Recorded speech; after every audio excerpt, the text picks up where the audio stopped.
Connecticut gun owners, we got a victory. We can't rest on our laurels yet.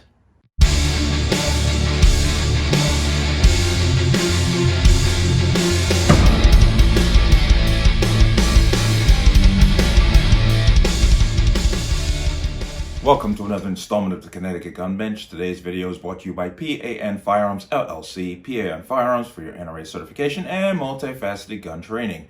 You can reach us at 203-300-6343 or use our website at www.panfirearmsllc.com. As always, there'll be a link in the description box below. But let's talk about this. As we know, in the February session of 2022, Governor Lamont brought forward a probably the most radical gun control proposal that Connecticut has seen thus far. And this was February 7th, and he had a news conference on it. Now, I'm just going to give you a refresher for those who don't know about this. Here's a little news clip just to catch you up to speed. $64 million plan, which would be funded by American Rescue Plan Act money, would, he says, benefit law enforcement, criminal or victims of crimes, and then overall public safety. Governor Lamont plans to pitch his proposal to the Connecticut General Assembly, which convenes its regular session on Wednesday. Among the key components, doubling the number of officers trained each year to be state troopers or local officers. Now, I'm calling on our mayors, I'm calling on the first selectman. With the resources you've got, I want to see 500 more cops on the street by the end of this year. 500 more cops in the street. The major problems? Illegal guns streaming into Connecticut. That's why the governor wants to reestablish the Connecticut Gun Tracing Task Force as part of the plan, including focusing on ghost guns. Ghost guns can be bought, pieces can be bought around the country and delivered, right? If they don't have a serial number, that's a ghost gun to us. They have to inscribe some serial number on it and register with it. The state police commissioner says ghost guns are popping up in municipalities across the state at an alarming rate. Ghost guns are probably the biggest emerging threat right now. Two Republican state reps responded to the governor's proposal, reading in part, if the governor were truly serious about reducing crimes, particularly gun crimes, he would work to strengthen state law by fully funding the statewide Firearms Trafficking Task Force, lifting prohibitions on motor vehicle searches, reinstating qualified immunity for law enforcement, and holding our judicial system accountable. Now, the governor says his plan will more precisely and quickly be able to have these cases solved. He said that he's also planning to add, if his plan goes through, perhaps a couple of dozen additional judges to adjudicate these cases, again, more quickly. We're live in Hartford. Tony Terzi, Fox 61 News.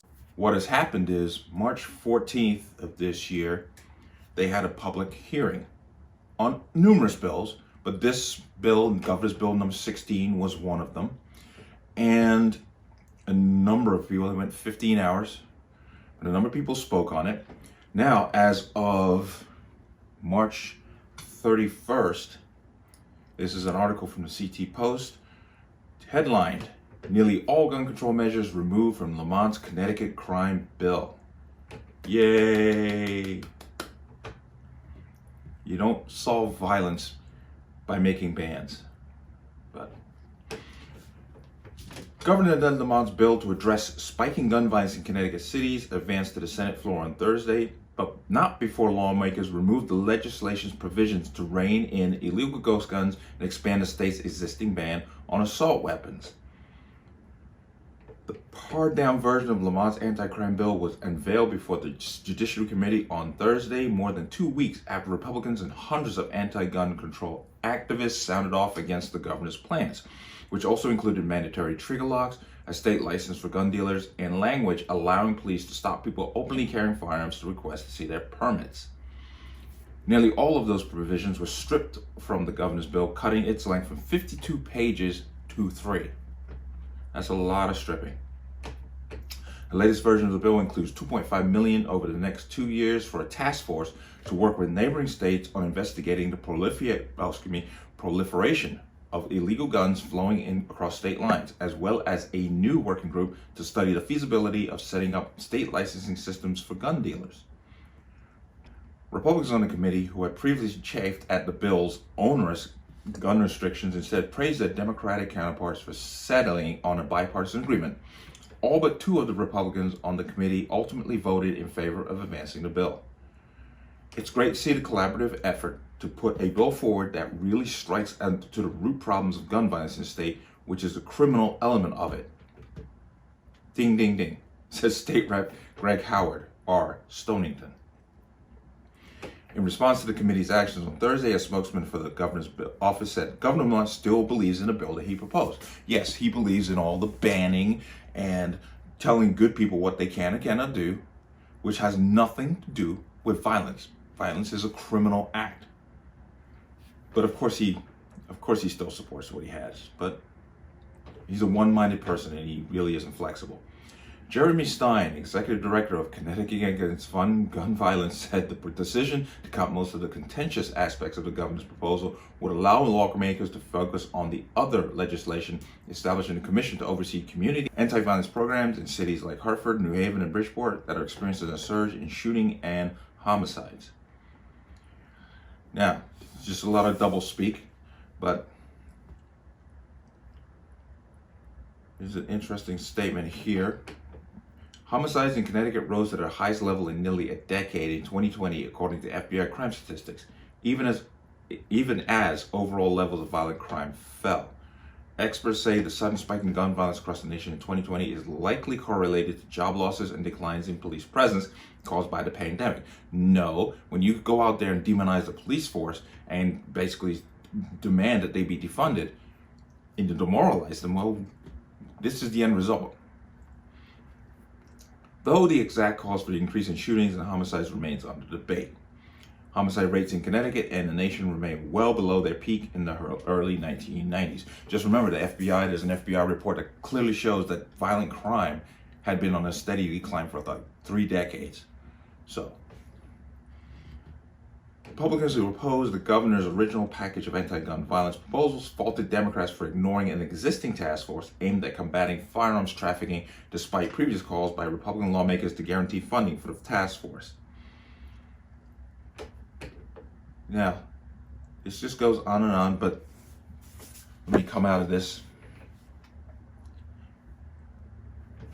So basically we have here is a big victory, especially in Connecticut, being a mostly Democrat state, which is unfortunate because we've had one party rule for so long now and we've seen the problems that has created.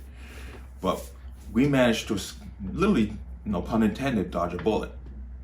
Because if they had put through the bill as it was written with the 52 pages, we would literally have, it would be the strictest gun laws in the entire country. And as far as it goes towards actually solving the violence issue, it would do very little. So we won one, and that's a good thing. But we can't rest on the laurels. Now, March 14th, when they had the public hearing on this SB 16, it wasn't just gun owners who came out and spoke out against it. There were BLM spoke out against it. Community activists spoke out against it. It wasn't just, the gun-toting Connecticut who went out there and argued against this thing. It was a lot of people, because there was a lot of stuff in that bill where everybody could hate a little bit of it. So we got to give kudos to the other groups also who came out against this thing, because those groups, the community, BLM, so forth, are the Democrats' base, and they don't want to upset them.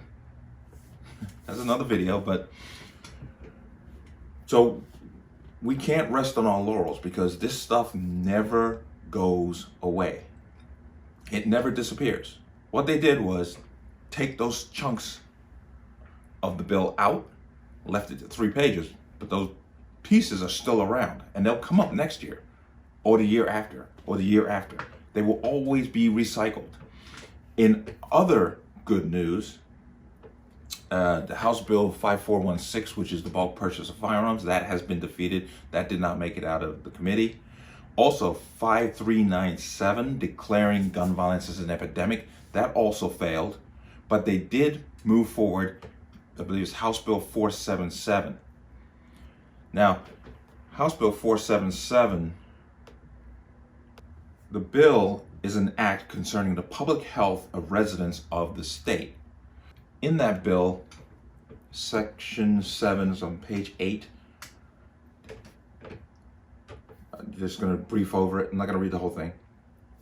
There is established a Commission on Gun Violence Intervention and Prevention to coordinate the funding and implementation of evidence-based, evidence-informed, community-centric gun programs and strategy to reduce community gun violence in the state. The commission shall be part of the legislative department. Now, I get more into depth in another video on this specific bill where I break it down, but the way these people are appointed, they're not elected. The people to this commission will be appointed, which immediately leads to a singular point of view among the committee members, where they're using, the new public resources that they've now been given, if this thing goes through, of course. And once again, it's a singular ideal. So their answers to reduce community gun violence are going to pretty much head right back to the Governor's Bill number 16. They're going to start suggesting, well, we should ban and limit and reduce, access to certain items of a firearms nature. And that's very worrisome. So we got to watch 477 because it is still in play. I don't know if I mentioned 5397 was actually, 5397 didn't make it through, which is a good thing. 5416 did not make it through.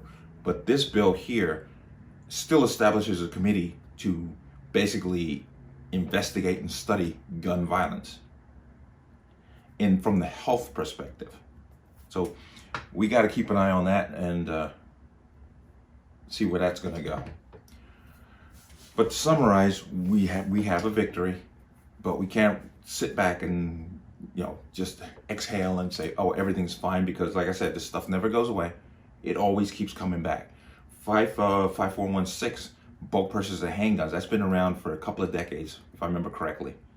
I remember when Tong, our Attorney General, was a senator. I believe he served for the Darien area. He presented his bill every year while he was a senator. So these things don't go away. Okay? So we need to keep on it. Keep on it. Now, the CCDL, as always, is a great resource for information, in-depth information on what is going on with these bills. I believe President Holly Sullivan actually broke down what is actually left in Governor's Bill number 16, which is mostly about funding the task force. A task force that we already established that they defunded. So it's refunding the same task force, which I have no problem with. We need to get illegal guns off the streets. I have no issue with that. None whatsoever. So, as I said, victory, but let's not rest on our laurels at this point. Okay? But let me know what you think. As always, you can leave your comments in the comment section below. Any comments that or statements that lead to violence will be removed. Please like, share, and subscribe. Don't forget to hit the notification bell, let you know when the next video goes live, and I will see you on the next one. Peace.